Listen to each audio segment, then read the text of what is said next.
Okay, so now we're here to look at chapter 5 from the Britain book. So it's basically like 1964 to 1979, the glorious epoch of British history that is the pre-Thatcherite failure of the post-war consensus, to sum it up in a little bit. Would you like to add another overview statement of this period? Failure of it. No, no. Well, let's carry on and see Yeah. what comes up as we go Okay, on. cool. Well, we'll start off with the 64 election. So we got up to 64 last time. We It's got, all it is. I should. It's all a bit grim, though, isn't it, James? yeah. Like if you're inclined to complain and be pessimistic about your life and about the Yeah. world, Yeah. I think I think the late '60s would have been a fan. You would have had a great time in the late '60s Yeah. because no matter what side you're on, things are Yeah. really bad. Yeah, yeah, it was so bad. It's the Liberal Party resurrected after dearth of options in this election. I mean, it's like this is the path to how we get Thatcher, and it becomes my students at the end of this part of the course when we were teaching it were like, I understand now why Thatcher won in '79.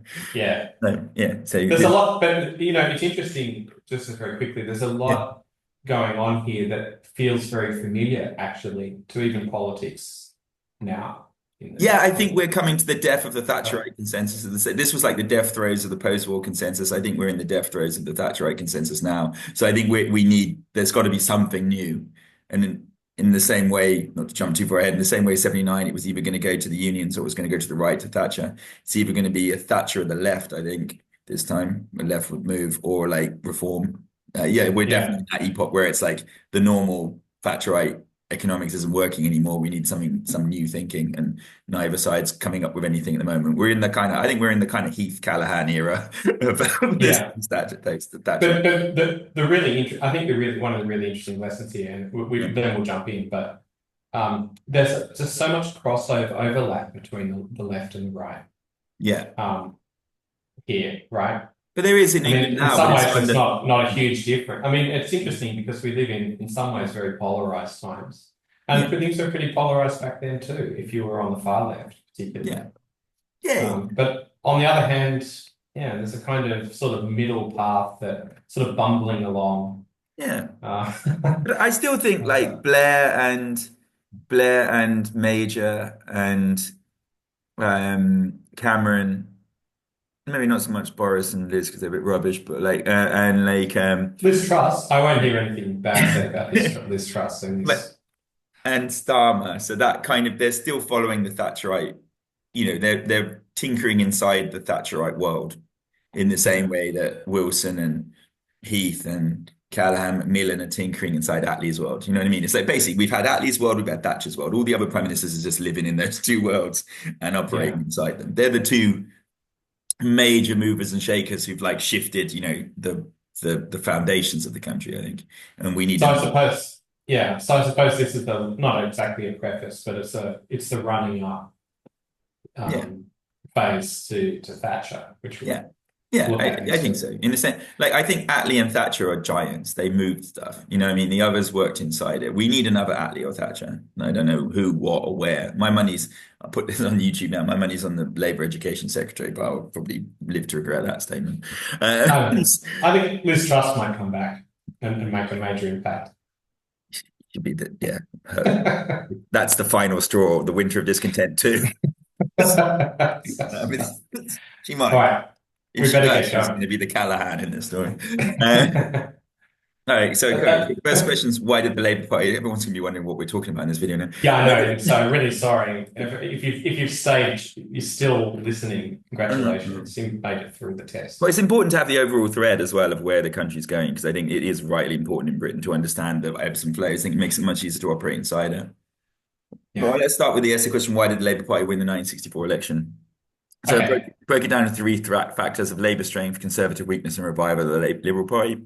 Pia, just jump Yeah. in if you want to add anything, or at the end we'll discuss it and which one we think is most important. But so in terms of Labour strength in 64, obviously Harold Wilson's seen as a young, dynamic, and progressive leader. That's really important because obviously we'd gone through like Macmillan, gone through, and Hume was obviously his opponent. So that old Etonian conservative view would have been seen as it says in the Conservative Week, as elite and out of touch. So the fact that Wilson was dynamic, was playing off the fact Kennedy had won in '60 in America, so there was this, taking over after Eisenhower. And there was this sense of like a new era, a new kind of world they were moving into in this period. The world post-World War II boom is kind of over by this point. Wilson was pretty strong, managing to unite the Labour Party, and Gateskill had really, and Attlee to a certain extent, but Gateskill especially had a really difficult time uniting the Labour Party.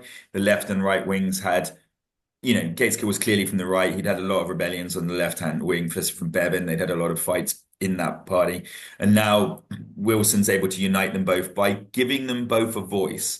And this is important in '64, but then comes back to haunt him in '70 when he doesn't really. Um, like manage to solve these problems or some of the decisions he makes. We'll talk about that when we review Wilson causes these issues to come through. Seen as classless and representing a new Britain because Wilson's from a working class family, well, upper working class family, but he'd been a grammar school boy. He'd been, he'd been an economics professor at like a university at what, 21, 22. So he was seen as incredibly bright. And of course, the economy's a mess. So having someone who, became was so good as a student, won the award for the best economics essay at Oxford and became a professor there, like when he was in his early 20s, like when you need an economic fix, you'd hope that this person would be able to do something with it. Of course, the problem is they're still operating in the post-war consensus doesn't really change. Promises to use science in the revolution, like the world is changing. So the fact he's the son of a scientist kind of brings in this modern technological stuff. And that really, the fact that they picked Douglas Hume and not Butler really allowed Labour to contrast the out of touchness of Hume. And then they promised faster economic growth and full employment because obviously, as we did from last week, under Macmillan, the economy and then Hume, the economy is a mess because they've ridden out the macroeconomic boom. The '60s is no longer the '50s. That macroeconomic wave is gone, and you actually need someone to manage the economy. And that's why Wilson talks about the 13 wasted years that they'd had under Conservative government under Macmillan and how he'd wasted an opportunity to move and citing like Germany and Italy's economic growth as a comparative factor. If you're looking at the Yeah. counter argument to this one, party still had internal divisions, but that's true of Labour, I think, forever. I don't think there's ever been a time when Labour were not divided. They even tried to remove Attlee a day after he won the election in '45. So it's just Labour traditions. Even now, they're having a rebellion over the benefits cuts they're doing. Labour still It's essentially. sorry, would it be true to say it's just it seems like party division is more difficult on the left at It this is point? until I think the '80s under Thatcher and Europe. I think Europe is what Yeah, really rips apart the Conservative Party. But until yeah, that starts coming in really under the end of Thatcher and Major, and that obviously ends up with Brexit. Until then, yeah, I think well, it's easier to keep unity, I think, when you want things to stay the same. It's like, I think consensus on say, and also the Conservatives have always been the party of power. They'll do what it takes to win. So, their principles are, shall we say, slightly more flexible, I think, than the left of the Labour Party. that's well said. Well said from a lefty. Yeah. In a light Right. touch way. Yeah. Okay. All right. Yeah. And voters are still opposed to Clause 4. So Clause 4 is still part of the Labour Party manifesto and the idea that everything should be nationalised, whereas the Butskelian, like Butler Gateskill consensus is that only majorly important industries should be nationalised, whereas the Labour Party still officially is on the line of everything being nationalised. And at the height of the Cold War, that still is a little bit suspicious to some on the right. And I think Labour still has problems with trade unions. They're seen as unable to control them, manage them. That's less of a problem in '64, but obviously that really comes through during Wilson and Callaghan's prime ministerships in Yeah. Yeah. '79. It's kind of obvious that Labour can't deal with them. And not that the Tories can deal with them any better, but at least Nobody can deal with it, it seems. no, But no. it's a Well, big of a until problem. Thatcher. Right. Yeah, But can I, so yeah, if you're going to, so we said there were three factors. One is Labor Party strengths, yeah. Conservative weaknesses, and the Liberal Party. Yeah, you could do the economy as well. I think you can always The look at economy. it. Yeah, But the interesting thing I found about this was that the results were incredibly close in the yeah, 1974 election, in spite of all of these factors. I was yeah, just reading, so in the history book it says if a mere 900 voters in 8 crucial constituencies had voted Tory instead of Labor, or even not voted at all, the Conservatives would still have won. yeah, 900 voters. yeah, That's a tiny margin yeah. to win by. It is. I mean, but the country was still, they weren't trusting of Labour. It was more like, and I think that's why conservative weakness is a bigger point. And we'll talk about that with the revival of the Liberal Party. I think they liked Wilson, but they didn't really trust him. And that's why if you look in '64, he gets a tiny victory. But in '66, I think they were like, well, let's see. They're like, and then in '66, they give him a bigger majority. So they like his first 2 years. It's just Yeah. then afterwards when we'll talk about how successful Wilson was in his first term. What happens after that's the problem, I think. Yeah. But Okay. yeah, it is close. I mean, a lot of these elections are close. Even the ones where people remember them being not close were close. You know what I mean? I think England is still pretty, or the UK, I should say, is still pretty divided. And Right. there's But always a majority on the left. There's just more left-wing parties, and that's why reform coming in now changes things. it seems like in the 1974 election, though, the major factor was 60, the Liberal 64, Party. 64. 64, I'm Yeah, sorry, yeah, I got yeah, like that right, wrong yeah, there. yeah. It seems like the resurgence of the Liberal Party is a really major factor here It is. because Yeah, people that are dissatisfied with the Tories yeah, but can't bring themselves to vote for Labor yeah. are going for the Liberal Party, and that of course helps the Labor, right? Yes, I think that's Uh, where I would counter argue against the revival of the Liberal Party because I think the Liberal Party only revives because people don't want to vote Tory and they're not yet ready to vote Labour. Because if you watch in '66, it's that hmm, the Liberal Party vote drops and that goes to Labour. You know what I mean? And I think it's that you need to step one place before you step away. It's a bit like with Brexit, how the Labour voters went like out of the Labour Party and then to the Tories. I think it's really hard for someone to go Labour to Conservative. I think the Liberal yes, Democrats is like yeah. your, like gateway drug to get on to get onto the other side of the platform. It's quite hard to cross. That's a weird mixed metaphor. It's a weird Yes. mixed metaphor. Yeah. Okay, And that's normal for for me, sure. basically. And then, all right. So it's conservative weakness then, of course, by this point, Labour's argument is it's 13 wasted years in the economy. So I think the biggest killer is that the Conservatives took the credit under Macmillan for the Yeah, macroeconomic boom. And so that's they're right. kind of stuck with the then discredit for the fact that the economy is now not functioning afterwards. Because if you said it's all you can't really then say, well, actually, it's just the Well, country as you, a whole. you Well, can, and I'm sure they did, but I'm people. sure they did as people well. and then the other thing is those terrible sex scandals Yeah. those Tories Yeah. were involved in. Yeah. They're But that's how they always shocking. that happened in '97 as well under John Major. You know, there were lots of scandals at the end. Tory like administrations always end in scandals, and Labour ones always end up in the trade unions blasting them. Seemingly, that says a lot about both of them. Um, Yeah, and then they have this Scottish aristocrat, right? yeah, Home. yeah, You say Hume, not Home. yeah. Uh, I think it's Hume. I don't know, Hume. Douglas Hume. Yeah, yeah, Um, and he seems like a decent chap, but yeah. still it's not the shiniest image when you're trying to go for a modernized, No, sort of streamlined no. version. I don't know, some kind of Jetsons. Yeah, an old Etonian ex-House of Lords member has to step down to go in, who's really old. It's not representative of modern Britain. Not super exciting.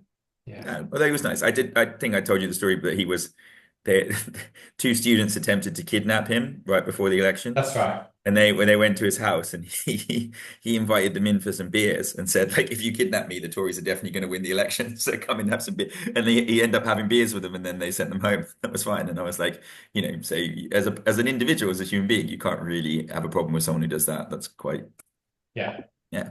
But Okay. it's more what he represents than who he was. Sure. I think. So it sounds like you could make a good case for either of those three Oh yeah, factors. let me finish running through Yeah. it. That's the main bits of the evaluation, and then we can go into. Yeah, I think you can.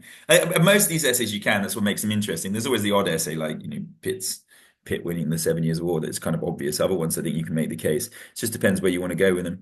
So like obviously they've been in government for 13 years, and there's problems of unemployment, inflation, trade union conflicts. They've got it under control in the mid 50s, but how much that's their credit, it's hard to say. But by this point, it's looking bad. The scandals are engulfing the party. Macmillan, they're doing their usual, oh my God, we've got a problem. Let's step down before the election. Churchill stepped down but for Eden in 55. Eden stepped down for Macmillan in 59. Like now Macmillan stepping down for Hume. And I don't think the public's buying this. It's someone completely new. And even though someone new is not really it's not like Macmillan who'd built the 300,000 houses or Eden who was seen as a great foreign policy person before Suez. So it's a lot of problems. The scandals make Night of the Long Knives associated with the Nazis, never a good thing. Scandals engulfing the Conservatives. You know, it just looks like a lack of control, social conflict everywhere in the country. Just like they can't seem to manage anything. It doesn't look like they've got a grip on social stuff. It doesn't look like they've got a grip on Mm. their own party. It doesn't look like they've got a grip on the economy. And yet they still only lose by 900 votes, which says, Yeah, and yeah, it's so close, and it shows that I think the Conservatives really well. I mean, of course, they get back in after yeah, Wilson, right? yeah. Wilson only has one term. Well, Um, technically two, really, because he got called another election in 66. He wins two oh elections. yes, of Because course, Wilson yeah, right, technically wins right, four elections, but really only has two proper terms. Yeah. right. Yeah. So they're there, they're there in the wings. They're waiting to pounce. Yeah. The Conservatives. It's not like a landslide where No. they're completely out. No, Labour actually gets less votes in 1964 than 1959. Exactly. So that Yeah. implies its conservative weakness because it's kind of like not everyone's enthusiastic for Labour. They're just kind of like we've had enough of these Yeah. people. It's Yeah. very similar to the last election. Well, a lot of these are like I think in England it's mostly most elections are like they've had enough of the person in power. The only one I can think of where really, because even with Thatcher in 79, I think it was more they had enough of Callaghan. The only one I can think of where it was really momentum was Blair's win in 97. Mm. It's the only one where I can think of where I think maybe the opposition was more dynamic. And Attlee's win in 45. Right. That was the most like So we've had enough. does that make us lean a little bit towards conservative weakness as being a Yeah, I decisive would. I mean, factor? yeah, or the I economy think, in general. If you want to bring in the economy in general as a factor, I think you could argue that as well, because the economy is just a mess. But I think it's more like conservatives handling the mess, or even more so the fact that they claim that they were in charge of it. But let me finish off the last bits and then we can debate them through. So they did their usual tax cuts to help win over some voters before the election that they'd done in every election previously. And Douglas Hume was seen as a decent person. So they kind of run their standard textbook campaign, replace the leader, cut some taxes, you know, portray Labour as divided and radically leftist. You get some votes on racist things they usually are doing in this time period yeah, against immigration, but none of it worked this time because people had kind of. I think maybe. I mean, and then let we look at like the revival of the Liberal Party as the third factor. So many middle class voters are unhappy, obviously, because economics. Like that microeconomic level of looking at your own economic circumstances is always going to be really important. But they weren't willing, these are Macmillan conservatives, they weren't willing to vote Labour, not until they at least see Labour as functional.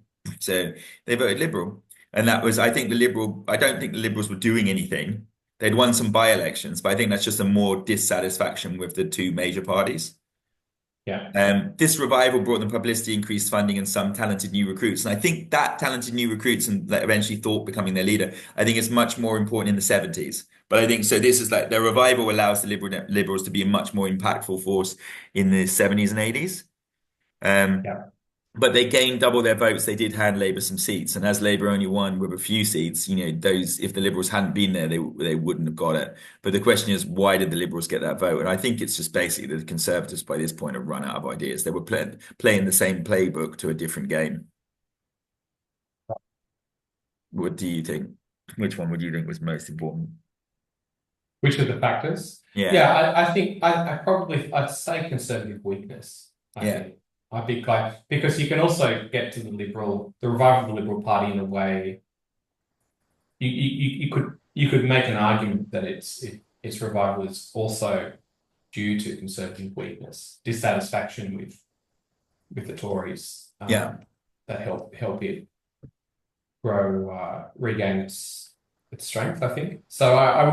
I would do that if it was me. I would go that Yeah, you could make a conservative. case like Howard Wilson's obviously improved. Howard Wilson's definitely in a better place than Gateskill. So I think the fact that Definitely, Wilson's yeah, made absolutely, Labour yeah. more, if not more electable, less Yeah, unelectable. You know what I mean? that's right. In terms of That's like right. putting Labour in a position where they can take advantage of that conservative weakness. Would Gateskill have won it in 64? Maybe. But I'm not Yeah, sure he would have had the Labour Party as unified. And as we know, Labour basically it's a simple rule in Labour. If they're, if the when Labour are divided, they lose elections. When they're united, they win them usually. that's right. That's right. That's a really important factor, I think, because when Labour is out for is it 13 years, 14 years? Yeah, 13 years 13 from years, right? 51 when Attlee loses until now when Wilson wins. Yeah, and the Labour Party's terrible, dreadfully divided. It's got Yeah. those two factions, right? Yeah. And it happens to them again Bentham. from 79 to 87 Yeah, sorry, 79 yeah, to 97 when they're out under Thatcher and Major, still divided again. yeah, yeah. And the fact that so that would be a pretty good point, I think, for if you wanted to argue for Labour strength. Yeah. You could emphasize Wilson's leadership of the party and his ability to keep the party together on most of Yeah. the questions. Yeah. And Um, he does like got enough to give them a chance, and then he does get a bigger majority in 66, so he shows that he does win them over. But the question is, I think exactly. there's a bit of Yeah. hindsight. Had he won them over in 64? I'm not so sure. I think his first 2 years of not being disastrous, and holding everything together in the first 2 years was and looking like he knows what he's doing, and then failing to execute is the problem. But he looks like he knows what he's doing in this time. Yeah. That's important. Okay. Yeah, Cool. cool. Declare victory. Yeah. Yeah. So the next essay then is talking about Howard Wilson. How effective was Howard Wilson as a prime minister? So obviously we got it down as societal problems, managing the Labour Party, foreign and colonial issues. I think the whole next essay, which is the how successful were the economic policies of 1964 to 70, you could also bring in economics as a factor. And I think you probably should actually. When I made this essay pack, I should probably have had economics as the third factor. But it's just because I had it out as a separate essay. But you can certainly bring economics in as a factor. So you could assess him on all of them. I think. And when we look at the economic essay, we'll then do an overall assessment of his economic policy. And what we do in a whole essay is basically you can compact down into an economics paragraph on Wilson's effectiveness. They Yeah. sometimes ask essay questions as well, and it's just to point out to the listeners that Wilson and Callahan are often grouped together, so they do both Labour periods together, how effective they were. And if you're Yeah. doing that, I would kind of still use the same factors, but like contrast the work in the early period versus the late period on these, I think. Or you can, and these essays you can opt, if you're running out of time in the exam, you can turn them into where they're effective, where they're not effective in general, and like synthesize Cool. across.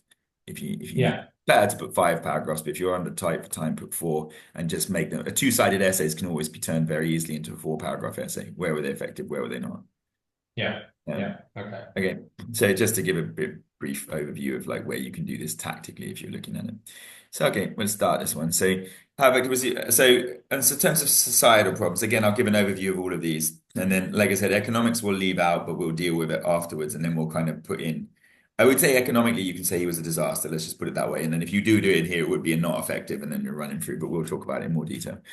In terms of societal problems. Maybe I'll set them up and then because it's effective, not effective, I'll just set up each factor and then you can tell me whether you think he was effective or not effective in that category Sure. or debate each one. Because it's a two-sided essay, so you don't need to say why one is more important than the other in a two-sided essay. You just need to judge for each category if they're effective or not, and then overall. Yeah. So we can add economics as a fourth one afterwards.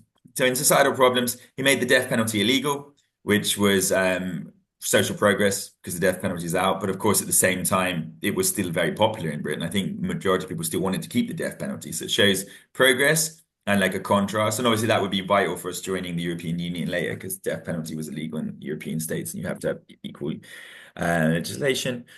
He banned racial discrimination, which is really important. Homosexuality was legalized, abortion was legalized, contraception was made available to everyone, and men and women were to get equal pay, which is similar to but obviously building on Kennedy's Equal Pay Act in the United States in 1963. So all of these are massively important socially. I mean, basically every single group that was discriminated against or had faced difficulties in society got benefits. So obviously abortion, contraception, huge gains for women, equal pay, huge gains for women. The fact that homosexuality was legalized is really important because it was still down at like the Conservatives had it down as a criminalized offense in this point in their manifestos, I believe. And banning Was racial it? But discrimination was really good because really important because you had like yeah. this is Enoch Powell era coming up as we'll talk about with the 7-year election. So I think all of these are like really, but it's a massive modernization. Obviously similar era to what LBJ is doing over in the United States at this point.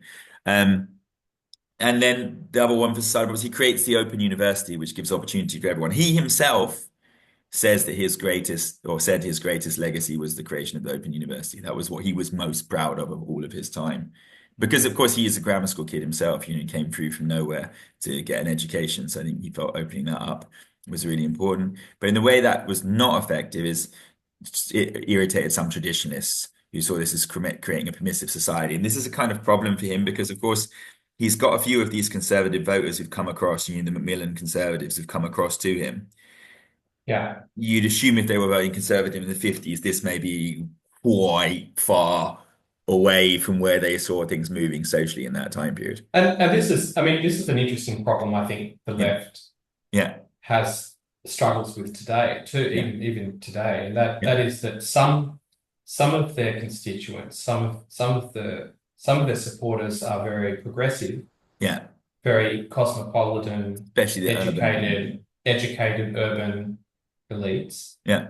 And so they generally champion, you know, Mm. legalization of homosexuality. Of course, that sounds preposterous by today's standards. Yeah. We've moved beyond that, Yeah. but on the other hand, the Labor Party also has some pretty, I think, socially conservative types. So the union guys, the Yeah. working class is always more socially conservative, I think. Most of them. Yeah. In most of them, not all, but I think on the whole, I think the racial discrimination one's really interesting because obviously that's part of his social reform on the one hand, but on the other hand, many of the working class voters opposed immigration. Yeah, they did. And that becomes Um, a problem in the 70 election after Enoch Powell. We'll get to that when we look at the 70 sure. election for sure. But yeah, the Rivers of Blood speech comes out of that, and he attracts those Labour voters are drawn to the Conservative Party by Enoch Powell.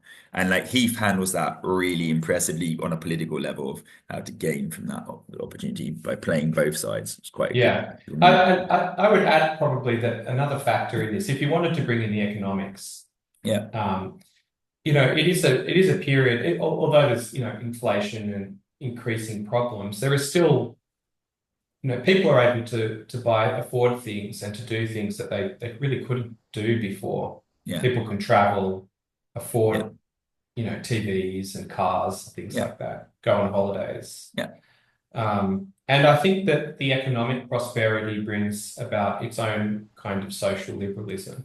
yeah. It's almost as if Wilson is these reforms kind of snap a kind of tacit consensus into place Yeah. Yeah. as a result of a new set of economic conditions. I don't know. This Yeah. sounds very kind of Marxist, doesn't it? But Yeah. I'm just sort of playing with a possible line of argument that you could Yeah. go down if you wanted to emphasize the economic Yeah, yeah. And we'll definitely look at force. the economics in the next essay. And like I said, you can certainly bring that in as a fourth paragraph and replace or a third one and replace one of these ones outside. And Yeah. Wilson did a lot in his time period. Um, Obviously, Okay. as you said, working class voters are opposed to this immigration. That becomes really important with Enoch Powell's Rivers of Blood speech when he tries to take them back to the Tories. Yeah, we should underline that because these working class voters, many of them are, of course, or most of them are members of unions, Yeah. and they're they're jealous of their privileges. I guess they see immigrants as Yeah. a threat to their jobs and to their Yeah. livelihoods. The UK, I mean, this is the just after the Windrush generation comes in. I mean, this is the first major immigration across from the Commonwealth, and I think there's just a lot of people. It's a different world back then than the London of today or the UK of today. I think. But there's still, I mean, this. I think Brexit, in a way, not to Yeah. digress too much, but there is still a section of the working class that are Oh yeah, but I think against it was. immigration, and Oh yeah, for sure. But I think it that's was still far happening. greater in this period. Yes, yes, Like the numbers were much higher here. You know. yeah, absolutely. And then like Mary Whitehouse gains 400,000 supporters in her campaign against sex violence or bad language on the BBC. So that's kind of like, I guess, the equivalent of the Phyllis Schlafly movement in the United States when they're just kind of Yeah, opposing all this social. And this is the origin that, the conservative backlash. Whenever there's social progress, there's always a backlash because people you always, should. Yeah, it's kind of hard to imagine. Like, I mean, my father, for example, yeah, born in 54. yeah. He didn't have a pizza until like the late 60s Yeah, my mum or the hadn't early had pasta till 70s. she went to my So dad's it wedding. not because if you live in London, it's an incredibly multicultural place Yeah, now. yeah, I yeah. mean, it's unrecognizable, Oh I yeah. think, from if in comparison with the 60s. So it's just I guess worth keeping in mind. Yeah, it goes quite quickly because Um, my dad and my uncle don't find London's changed a lot, but for me it's the same. Like from when I grew up in the 80s, 90s, London's always been a multicultural like city, or it just always yeah, has been. So yeah, I think that's how fast things change. It's like basically everything's frozen in the mindset of a person of what it was like when they were a kid, because that's right. their only point of reference. You know what I mean? The fact of like 1960s, 50s England is unimaginable for someone like me who was born in the 80s and grew up in the 90s. Yes, yeah, It's just yeah, like a different planet. It's like yeah. studying medieval English history. They could But say, you can understand why, for example, working class voters opposed immigration when there wasn't really a lot of you know, Well, they had more jobs in housing multiculturalism. than they do now. That was for sure because Macmillan had built them all. So Yeah, that was that's true. yeah. That's true. And Okay. then Yep. All right. another big problem was that Labour supporters resented the loss of grammar schools as well, which is weird because Wilson didn't really defend that. And the irony is, it's not really working class. Obviously, it's the aspirational working class voters, and they're who Thatcher wins over eventually by reform.